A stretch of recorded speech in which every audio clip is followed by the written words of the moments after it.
Si on gagne, avec cette équipe-là, on va changer ce sport. Cadence man.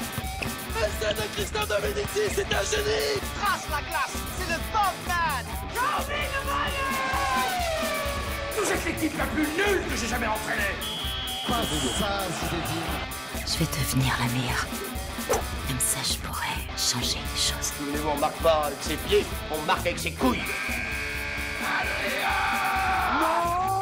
Ici, on parle du sport dans le cinéma. Au Ciné Sporting Club, la Dream Team rencontre le casting. Ça pue la sueur et le popcorn. On entend les claps de cinéma répondre aux claps des serviettes sur le cul. Et les chasubles des joueurs se mélangent aux costumes des acteurs.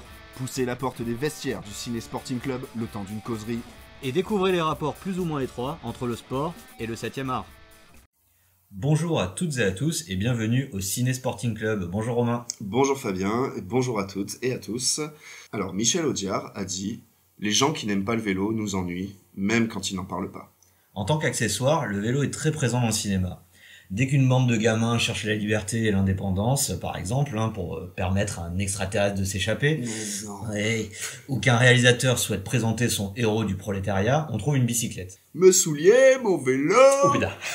Criait Bourvil, tu l'as reconnu. À peine.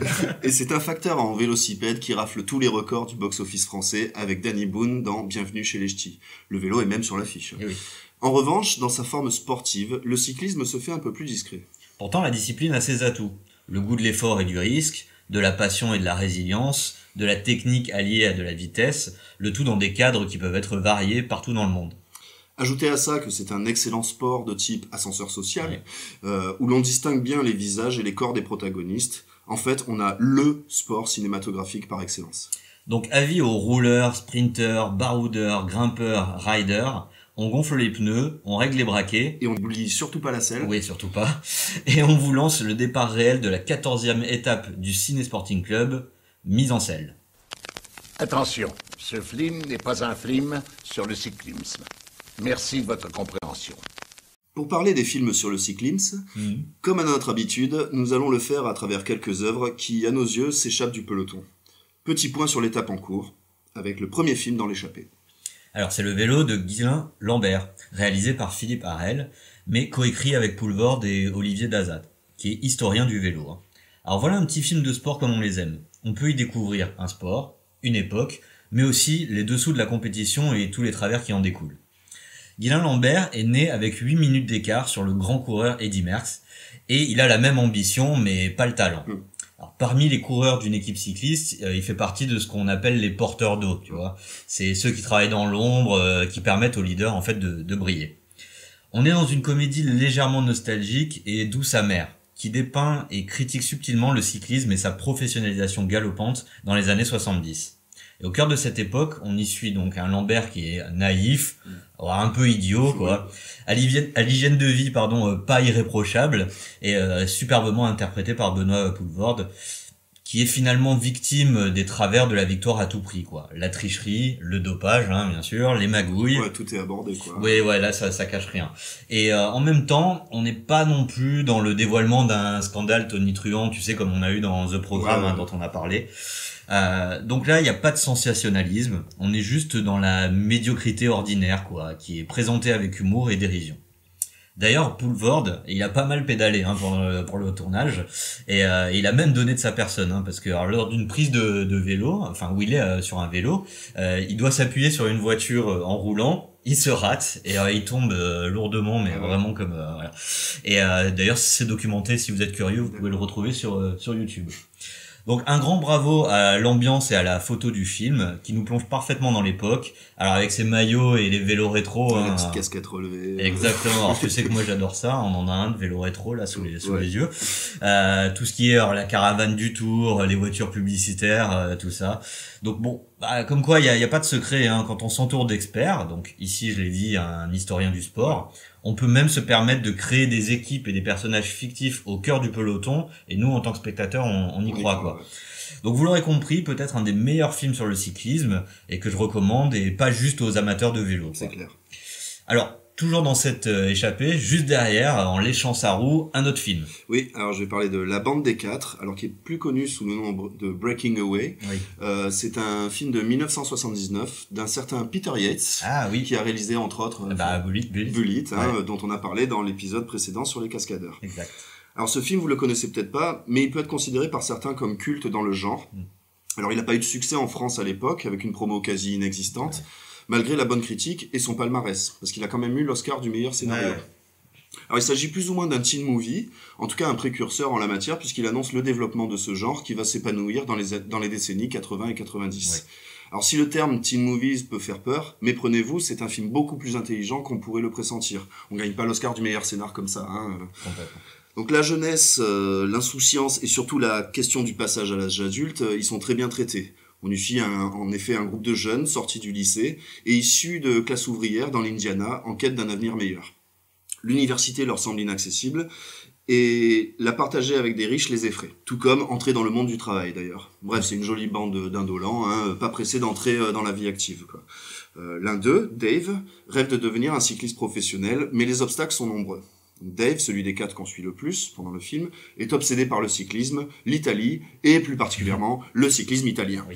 Voilà, donc il se fait même passer pour italien pour tenter de brancher une étudiante de l'université voisine, issue d'un milieu aisé. Quand on vous dit que les Méditerranéens sont les plus attirants. Oui. Donc vous l'avez compris, dans ce film, il est beaucoup question de tension et de division sociale, avec d'un côté les quatre héros, des cutters, c'est comme ça qu'on appelle les fils d'ouvriers de l'industrie locale de tailleurs de pierre, cutters, coupeurs, comme en fait. Et de l'autre, des étudiants aisés, fils à papa, qui sont à l'université, quoi.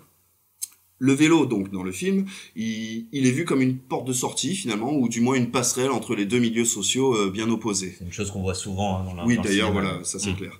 Dave va pouvoir affronter les vilains étudiants en participant à la Little 500, une célèbre course de vélo locale. Alors c'est marrant, ça se passe dans l'Indiana, les 500 miles, ça peut faire... À chaque fois, ça. Et le film, il excelle en ce point qui nous intéresse particulièrement au Ciné Sporting Club, à savoir la dimension sportive. Parce que oui, les scènes de vélo, elles sont en effet très bien foutues, toujours avec un côté old school, dont tu parlais tout à l'heure, parce que c'est un film des années 70, fin 70, qui ajoute d'autant plus de charme aujourd'hui.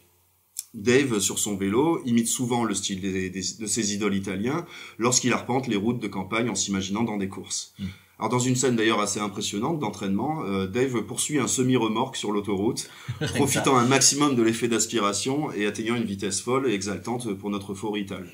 Alors d'ailleurs, les Italiens, je vais les taquiner un peu parce qu'on aime ça en sport et puis c'est de bonne guerre. C'est de bonne guerre, exactement. Dave, il va avoir l'occasion de rouler avec des professionnels transalpins, donc réalisant ainsi un de ses rêves.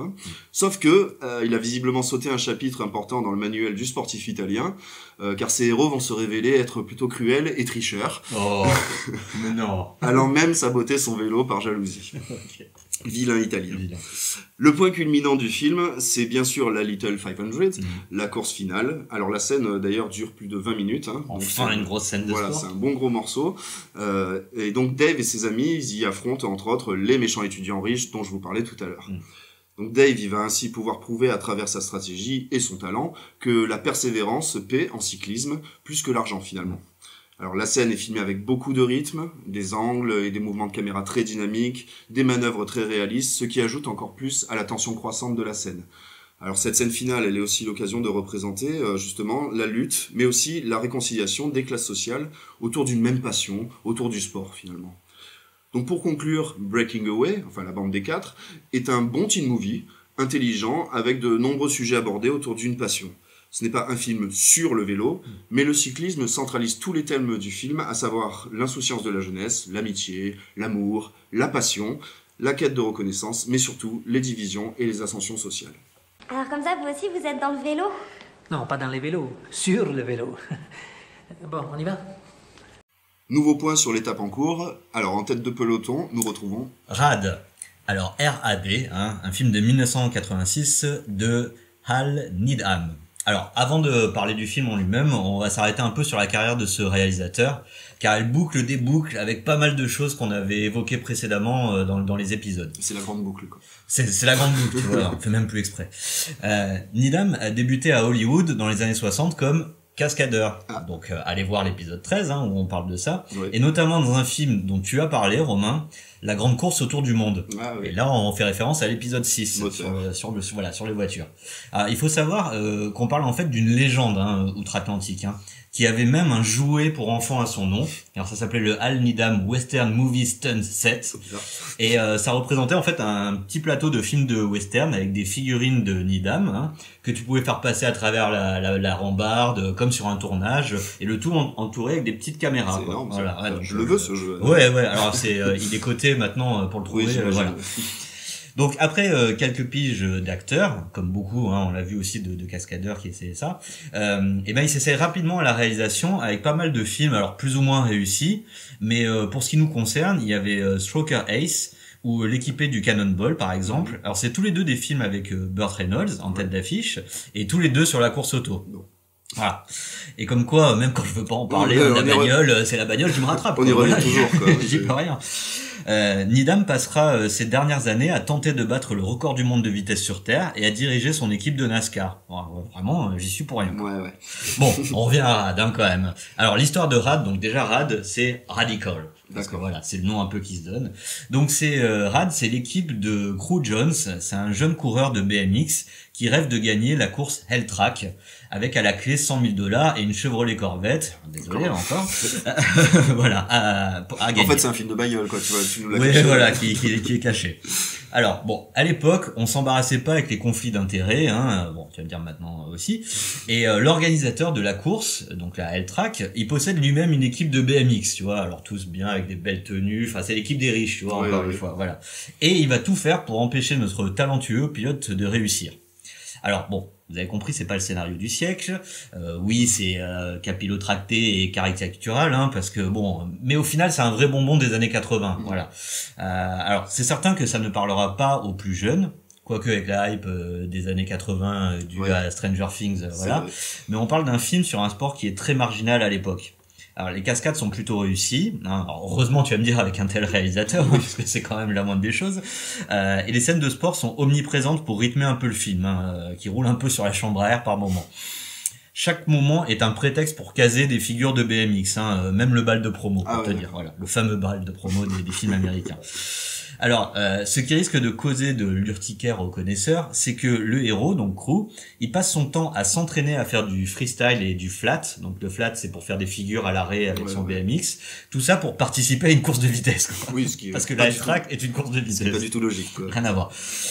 Autre étrangeté du film, le méchant est incarné par Bart Conner, qui est un médaillé d'or américain à Los Angeles en 84, mais au bar parallèle. Ah oui. Alors quand tu vois, tu le dis, il va envoyer de la pirouette à outrance, voilà, sinon il serait pas là en tout cas pour ses talents d'acteur.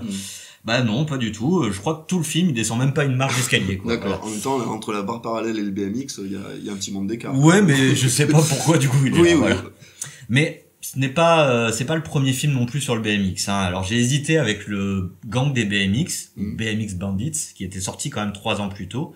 Et alors lui pour le coup c'est vraiment un AV, donc difficile d'en parler, et qui était resté juste dans l'histoire pour être le premier film de Nicole Kidman. Oui, quand même. exactement. Voilà. Alors le parcours de Rad est peu commun. C'est un échec en salle, mais un succès en location de VHS. Alors les plus jeunes vont chercher ce que c'est VHS. Fameuse VHS. Oui. Ça me rend toujours nostalgique. Ça me manque un peu quand même. En 2013, sur Rotten Tomatoes, qui est un site qui permet de noter les films, il s'agissait du film avec le plus gros écart entre critique presse et public. Ouais, donc coup de cœur populaire, mais pas de la presse. Voilà, désossé au niveau de la presse. D'accord. Voilà, donc un film à déguster entre quarantenaires nostalgiques. Je vois pas du tout à qui tu fais allusion. Ah, moi non plus. Et donc, dans ce peloton très étiré... Et toujours en restant dans le vélo de route, on va un peu changer de registre avec un film d'animation français. Ouais, je fais un coup de bordure, là. Et c'est vrai que l'animation, toi c'est la voiture. Moi, généralement, je reviens souvent sur l'animation. Donc, c'est un film qui est réalisé par Sylvain Chomet, donc un film français, qui est sorti en 2003, Les Triplettes de Belleville. Ah, l'excellent.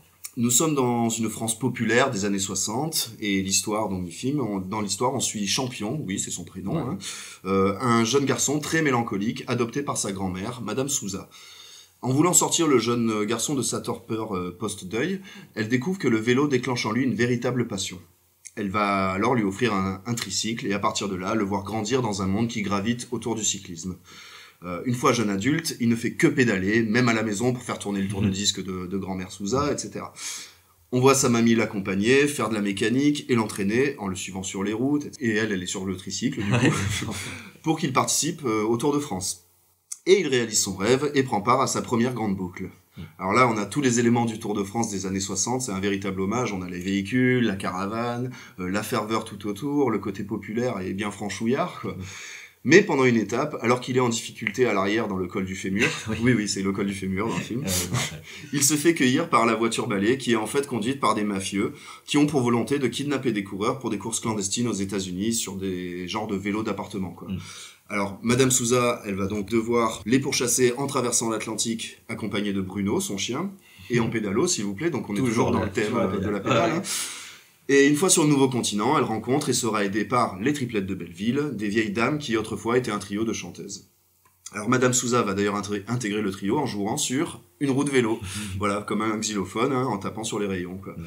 Alors ce film, je l'adore, bon déjà parce que c'est une pépite de l'animation qui est très réussie, avec des dessins magnifiques, des personnages attachants et une bande-son extraordinaire. Voilà, il y a un travail autour du son qui est énorme, malgré l'absence quasi totale de dialogue dans le film.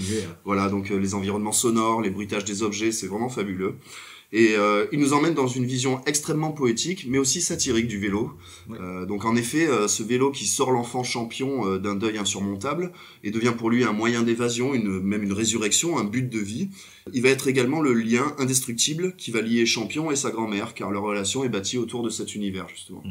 Le film, il démontre également que la passion n'est qu'un point de départ à la persévérance, à l'endurance et au dépassement de soi pour atteindre ses objectifs. Alors, chose d'autant plus indispensable en vélo, quoi, voilà. C'est pas parce qu'on aime le vélo qu'on peut réussir dedans, il y a aussi du travail derrière, quoi. Alors, cette résilience de Champion fait d'ailleurs écho à celle de sa grand-mère, qui nous rappelle également que les sacrifices se font également dans le cercle des proches. Et Madame Souza trouve d'ailleurs son compte dans la passion de son petit-fils, car c'est ce qui va lui permettre de sortir de son quotidien, plus que monotone de petite vieille dame de quartier urbain, quoi. Oui, c'est l'impact sur l'entourage du héros. Exactement. Les triplettes de Belleville nous proposent aussi une belle satire du cyclisme de compétition. Alors en effet, les cyclistes, dont Champion, sont représentés avec des corps filiformes, des apparences très squelettiques, avec des cuisses et des mollets disproportionnés, des visages épuisés, bouche ouverte, des cernes énormes. Et donc ça les déshumanise totalement, quoi. Le design des personnages, il est incroyable. Ouais, c'est clair. Le fait également que Champion soit enlevé par des mafieux pour être exploité pour des paris clandestins nous montre aussi clairement une critique du côté commercial du sport professionnel. Les cyclistes ne sont plus que des machines à performance, ne servant qu'aux obsessions et motivations financières de leurs propriétaires. En bref, les triplettes de Belleville cherchent clairement, en plus de dénoncer un monde du cyclisme professionnel menacé par l'appât du gain, à nous montrer qu'au-delà d'un moyen de transport ou d'un sport, le vélo peut devenir une métaphore de la vie, des relations humaines et un vrai symbole de persévérance. La flamme du sommet est à 1912 mètres, terrible ventoux, espace majestueux, désert blanchâtre écrasé sous ses 36 degrés à l'ombre. Monter en danseuse, appuyé sur la pédale, surveiller son braquet, que d'épreuves pour ces jeunes hommes qui, en attendant l'auréole de la victoire, se contentent de celle de la sueur qui... Attention, chute à l'arrière. Et oui, Romain, l'heure est grave. On a commis une faute professionnelle. Non, pas Alors, heureusement qu'on l'est pas, hein, professionnel. Oui, bon, finalement. Finalement, c'est pas très... Alors, pour notre épisode spécial Halloween, d'il y a un mois, nous sommes passés à côté de Downhill, un film chilien de 2016 de Patricio Valadares. Et tu vas me dire, mais en quoi est-ce grave? Je te réponds juste par le pitch. Aïe. Ça s'annonce pas forcément. Ouais, tu vas voir. Joe est un vététiste de descente qui a eu sa gloire, mais qui s'est rangé des bécanes. Alors, à ton avis, pourquoi? Son meilleur ami est mort dans une course de vélo? Je te le fais pas dire. Mais bon, il accepte de faire une course d'exhibition au Chili, et lors d'un run d'essai avec sa copine Stéphanie, il tombe sur un homme salement amoché, et qui en plus semble avoir un virus dont le vaccin ne se délivre pas sur ordonnance, si tu vois ce que je veux dire. Oui. Et alors que c'est déjà pas la fête, et que Joe est pas prêt de claquer un bon chrono, quoi, il se retrouve pris en chasse par une bande de tueurs, alors dont le chef ressemble à Etchebest, tu sais, le chef cuistot là, tu vois, mais qui est bien déter et qui semble vouloir garder un secret mystérieux. Bon, déjà... Il faut les cuisiner. Oui, voilà. Alors déjà, Amy Rider, pour le voir, il va falloir être de sacrés aventuriers. Mais bon, en gros, avec un VPN, un abonnement à une plateforme de streaming et surtout pas mal de patience, vous pourriez tomber sur quelque chose. Pour les autres méthodes, on n'est pas au courant. Non. Voilà. Bon, Vous vous en doutez, encore une fois, on n'est pas sur un film de vélo pur, hein, même si la première partie laisse la place à pas mal d'images de downhill, donc c'est une discipline de vélo de descente, donc, et de belles images aussi de forêt chilienne. D'accord. Bon, on peut regarder la chaîne découverte aussi. Hein, exactement. Alors voilà, bon, tu peux trouver ça ailleurs. Le film il glisse brutalement dans l'horreur, hein, et alors les fans de riding, ils devront se rabattre ensuite sur MTV pour retrouver des belles images. Donc ce slasher, qui a été filmé en 2 semaines, hein, a quand même eu son petit succès dans certains festivals sud-américains très très spécialisés. Bon, en vrai, j'ai bien aimé le côté un petit peu à l'arrache, beaucoup d'hémoglobine, voilà, et puis beaucoup d'hémoglobine, et voilà. Et pour finir, dans le gruppetto... Et oui, on va maintenant faire un tour du côté du Vélodrome, et je ne parle pas du plus beau stade de foot au monde, mais bien sûr d'une piste de cyclisme de vitesse. Oui. Alors il y a un très bon film qui traite de ce sport peu médiatisé en France, en dehors des Jeux Olympiques en tout cas. Ouais. C'est The Flying Scotsman, donc l'Écossais volant, film britannique de 2006, réalisé par Douglas McKinnon. Alors ce film il retrace l'histoire vraie de Graham Aubrey, qui est joué par Johnny Lee Miller. Donc c'était un cycliste écossais qui a battu des records mondiaux dans les années 90 avec un vélo fait maison. Ouais, incroyable ça. Comme dans les triplettes de Belleville, l'histoire nous dépeint pour commencer un jeune garçon très affecté psychologiquement, notamment à cause du harcèlement qu'il subit de la part des autres enfants du quartier. Alors son papa lui offre un vélo et c'est à nouveau un coup de foudre pour l'enfant qui va en faire un échappatoire dans tous les sens du terme, puisque justement ça va lui permettre d'échapper à ses détracteurs, quoi. Donc un échappatoire pour son esprit, mais donc voilà, pour mieux fuir ses agresseurs, quoi. Le vélo, il est donc encore représenté comme un objet de salut, hein, finalement. Pourquoi faire des plans anti-harcèlement à l'école, hein, finalement, puisqu'il y a qu'à troquer les smartphones pour des vélos. Voilà, on a la solution. De rien. Bref, une fois adulte, Aubrey, il devient réparateur de vélo dans sa boutique en faillite et arrondit ses fins de mois en tant que coursier à vélo. Donc dans cette vie de galère, Graham rencontre un vieux révérend qui va plus ou moins devenir son mentor, et Malky McGovern, qui est joué par Billy Boyd. Tu sais, c'est Peregrine Took dans Seigneur des Anneaux, quoi, voilà, dans Seigneur des Anneaux. C'est un autre coursier qui deviendra son meilleur ami et manager aussi. Donc à partir de là, Aubrey va avec ce petit monde se fixer l'objectif de battre le record de l'heure. Alors ne disposant ni de financement ni de matériel de qualité, il va se fabriquer de toutes pièces son vélo en prenant en compte un élément qui était jusqu'à cette époque assez négligé et pourtant si indissociable aujourd'hui dans des épreuves de vitesse, et je ne parle pas que de vélo d'ailleurs, l'aérodynamisme. Mais bien sûr. Hein, comme la F1. On y revient, mince. Il constate effectivement que la position d'un cycliste de vitesse, pour qu'elle soit optimale, doit se rapprocher de celle d'un skieur en chousse. Donc il va donc user d'ingéniosité, penser et tuner son vélo dans cette optique de fendre l'air, en affinant le cadre, en raccourcissant le guidon, en cherchant la position la plus aérodynamique possible. Tout en y ajoutant des idées astucieuses comme des roulements à billes qu'il emprunte à sa machine à laver, tu vois. C'est dingue ça, ouais. Ah ouais, c'est fou. Ainsi, Aubrey va, grâce à sa résilience et à l'OVNI qu'il a fabriqué, battre le record de l'heure pour un court moment. Alors s'en suivent des périodes oscillant entre succès, lors des championnats du monde, et désillusions multiples, notamment à cause de l'UCI, l'Union Cycliste Internationale, cherchant à chaque fois à lui mettre des bâtons dans les roues. Cette expression prend du sens, ça prend du sens. Et en effet, le combat de Graham Aubrey va beaucoup se faire finalement avec sa fédération, la Fédération de cyclisme. Celle-ci ne reconnaissant la validité de quasiment aucune de ses innovations. Aubrey, il est d'ailleurs représenté dans le film comme sujet à la dépression, devant à chaque désillusion puiser pour se relever et contourner les interdictions improvisées.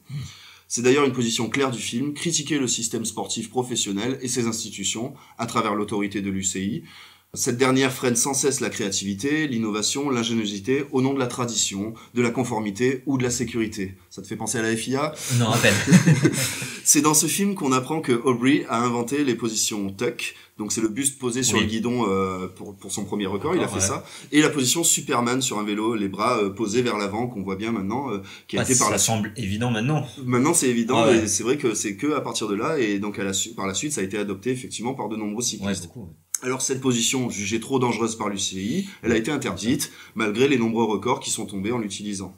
Alors d'ailleurs, ça peut aussi faire penser, dans un passé plus récent, à la méthode que Chris Froome avait pour effectuer les descentes sur le Tour, je sais pas si tu te rappelles. Bien sûr. Le buste carrément devant le guidon, le menton qui touche presque la roue, bref. C'était efficace, mais dangereux, donc interdit par l'UCI. Puis après, il y en a eu qui, tu sais, qui se mettaient avec en planche, en fait. Oui, complètement. Mais voilà, mais bon, l'UCI, elle est toujours là derrière pour l'interdire. Ouais. Le film en lui-même est sobre et réaliste. Il reflète bien la rudesse de la vie de Graham dans ses combats quotidiens ou dans ceux contre les instances, en fait. Donc les scènes de compétition et de record sont filmées de manière intense, très rythmée, souvent de manière à faire ressentir au spectateur la vitesse, mais surtout la difficulté physique et mentale de ce genre d'épreuve. On a des très gros plans sur le visage, il est en souffrance. Vous imaginez être à fond pendant 1 heure quand même, sur un record de l'heure, c'est dingue quoi. Donc le travail de reconstitution des bécanes et des vêtements des années 90 est également bien foutu, il faut le dire. Toujours important ça. Bref, dans The Flying Scotsman, le vélo est montré comme un vrai symbole de résilience, une fois de plus, mais également comme un élément en constante évolution, grâce aux innovations de mecs ingénieux et persévérants comme Aubrey, et toujours malgré les obstacles de l'UCI. Voilà, donc Aubrey symbolise ces grands esprits dont l'amour pour leur discipline est régulièrement bridé par les grandes instances du sport. Ouais. Donc c'est triste, mais c'est comme ça. Surtout dans les sports où il y a de la mécanique. Oui, finalement, c'est un truc qui revient souvent. C'est vrai, effectivement. Et le vélo, il marque l'indépendance de ces hommes face aux ogres institutionnels et reste, un outil de liberté. Toujours. Il faut être un tueur pour tenir 1 heure à cette allure. Un tueur? Non. Le record de Francesco Moser est resté imbattable pendant 9 ans. Mais avant lui, il y a eu Eddy Merckx qui a brûlé 3 ans de sa vie, comme il disait, pour arriver à battre le record. Mais avant lui, il y a eu Archambault, Baldini, Coppi. Anquetil. Le vélo, ça ne s'oublie pas. Ou alors à l'insu de votre plein gré. Et les bons films de vélo non plus, d'autant plus qu'il n'y en a pas des pelotons entiers. Que ce soit les grandes épopées lors du Tour, les problématiques de tricherie ou les frontières de l'extrême qu'atteignent les plus casse-cou, le 2 roues. Alors oui, toujours sans moteur. Alors, désolé les amis motards, mais ça arrivera. Oui, ça viendra. Pas besoin de se garer sur une place de voiture ou de faire des gros coups de gaz pour faire entendre votre mécontentement. Donc, quelle que soit la catégorie, les différents thèmes et axes du vélo sont nombreux à aborder. La compétition, le facteur social, l'universalité évidemment de la chose, la résilience, la souffrance, donc physique et mentale, on l'a vu, la chute et la décadence, et bien d'autres font partie des sujets abordés lorsqu'on touche au cyclisme au cinéma. D'autant plus qu'à peu près tout le monde est déjà monté sur un vélo, et donc on peut tous se projeter plus facilement sur les personnages. Les bonnes histoires ne manquent pas autour du sujet, qu'elles soient réelles ou à créer, alors amis scénaristes, à vos guidons. Ah, attendez, on me dit dans l'oreillette qu'un concurrent se détache du peloton et qu'il file droit vers la tête de la course, le tout en passant par des chemins de terre. Oh là là. Attendez, ce serait pas Mathieu Amiel du Bike Café? Eh oui, je confirme Fabien, je reconnais bien son maillot orange et noir et surtout son vélo typé gravel. Mais dis-moi Romain, le Bike Café, c'est bien le premier média français qui traite du gravel, Cette discipline qui consiste à emprunter des chemins de terre avec des vélos de route adaptés. Eh oui, exactement. Et d'ailleurs, on peut les retrouver sur bike-café.fr et tous les réseaux sociaux qu'on mettra en description. Bien entendu. Alors il vient de franchir la ligne d'arrivée, et oui, c'est bien ça, il s'approche de nous pour nous parler d'un film. Bonjour Fabien et Romain, et merci de m'accueillir comme invité au sein du Ciné Sporting Club. Ici Mathieu de Bike Café. Aujourd'hui, je voulais vous parler d'un film sur le vélo qui m'a profondément touché. On est en plein Vendée Globe, vous le savez, cette course mythique de bateaux autour de la Terre. Le vélo, lui aussi, a ses épreuves longue distance, sans assistance et en autonomie. De plus en plus d'épreuves fleurissent, en France ainsi que dans le monde entier. Une des courses les plus extrêmes dans ce genre s'appelle la Transcontinental Race, plus connue sous son acronyme de TCR. Je vous fais le pitch en quelques mots. 4000 km à parcourir, le plus souvent de l'ouest vers l'est, à travers l'Europe. 4 points de contrôle ou checkpoints dans des endroits parfois très reculés. Et 17 jours maximum pour boucler l'épreuve et être finisher. Cette course mythique remet l'homme au cœur d'une problématique existentielle. Boire, manger, dormir et survivre. Quelques stats sur cette épreuve dantesque. 250 personnes au départ chaque année, 9 jours de course pour les plus rapides, soit 18 heures de vélo par jour, plus de 10 pays traversés et 50% de participants qui ne finissent pas dans les délais impartis. Ce dont je voulais vous parler aujourd'hui, c'est un film au sujet de la TCR, On Board de Transcontinental Race, réalisé par le français Cocorico Antonin Michaud-Soré, sorti en 2019. Ce documentaire est basé sur le suivi de 3 épreuves de la TCR qu'il a couvert en immersion entre 2016 et 2018. Alors, au-delà de l'exploit physique et mental mis en avant afin de boucler un tel challenge, le film est à mes yeux un magnifique condensé de la vie, dans ses sentiments les plus bruts. La joie, la tristesse, la colère, le renoncement. Vous pourrez vous en rendre compte au travers des nombreuses interviews des différentes nationalités dans ce documentaire et en regardant les différents participants évoluer durant la course avec la fatigue qui s'installe. Plus globalement, ce film met en lumière une pratique du vélo qui est en plein développement de nos jours, le voyage à vélo. Et sur la plus grande parité de cette nouvelle pratique. Le vélo a toujours été un sport très masculin, vous le savez, parfois malheureusement misogyne. Il s'ouvre de plus en plus aux femmes, et c'est super, qui pratiquent de plus en plus la longue distance. On pense notamment à 2019, l'année où l'Allemande Fiona Kolbinger fut la première féminine à s'imposer sur la TCR. En France, on pensera par exemple à Nathalie Bayon ou à Lauriane Placé, qui a été championne du monde sur le circuit Biking Man. Et je fais le lien avec Bike Café. N'hésitez pas à aller consulter l'excellent édito Comme un lundi, Mon vélo, ma bataille, rédigé par notre contributrice Anne Fontanesi au sujet de la place des femmes dans le vélo. Enfin, pour conclure, à mes yeux, il n'est pas nécessaire de participer à une TCR pour valider une aventure. Chaque voyage à vélo est une aventure, qu'il s'agisse d'aller à son travail en parcourant 5 km, de partir une journée avec sa famille ou de réaliser le tour du monde en solitaire. C'est ce en quoi nous croyons chez Bike Café et que nous tentons de montrer dans nos différents articles sur le gravel, le bikepacking et le vélo longue distance, sur route ou sur les pistes. Merci les gars et bonne route. Alors merci Mathieu et le Bike Café pour votre contribution à En Tribune dans ton canapé. Ouais, merci beaucoup. Vous pouvez retrouver toutes les infos les concernant sur bike-café.fr avec des essais matos, des articles, des vidéos, des podcasts. Ouais, c'est super intéressant. Bref, tout pour satisfaire les aventuriers du vélo. Et on n'a pas fini, Fabien, puisque maintenant j'ai une petite revanche par rapport au quiz que tu m'avais fait de l'épisode 12. Oui, je vais te faire un petit quiz. Et ça va même mettre une petite leçon de lexique par Maître Romain. Ok, d'accord.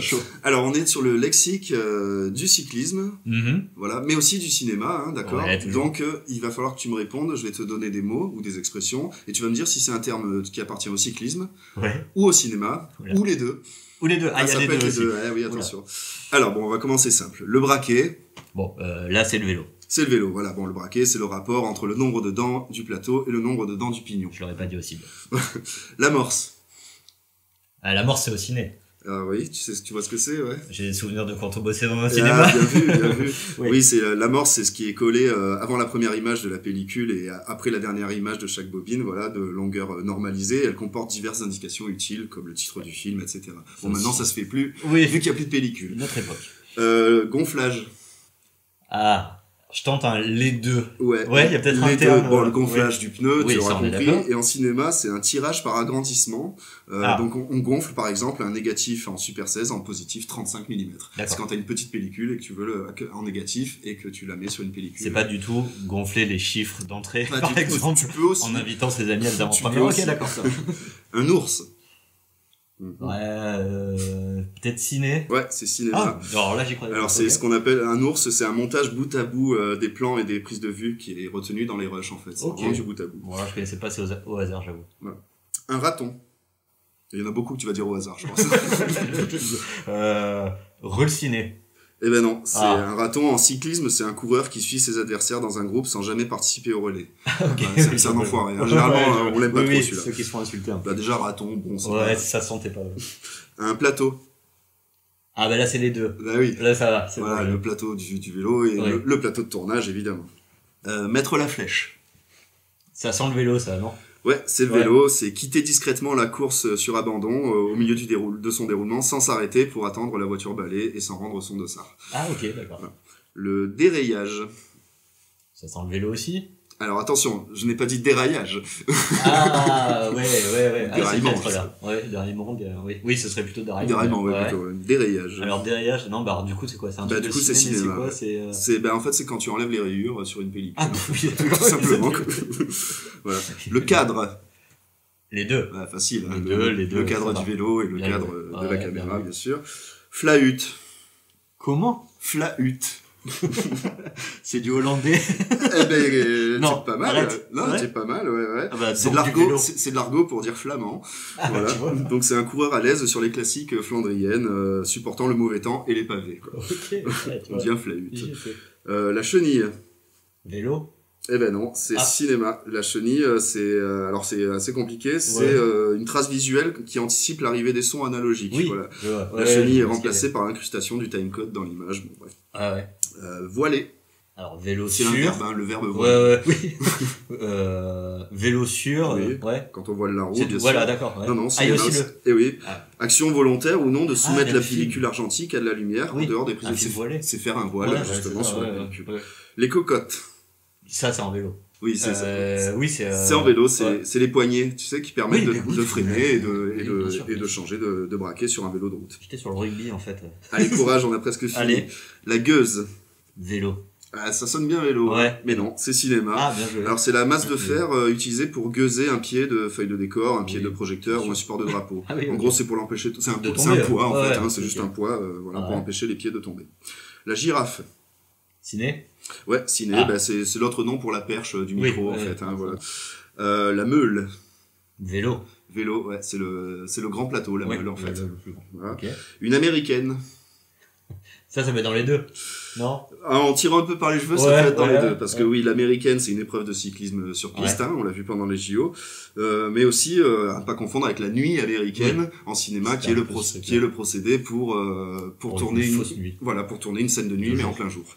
Le virage. Oui, bon, bah, vélo. Ben non, les deux.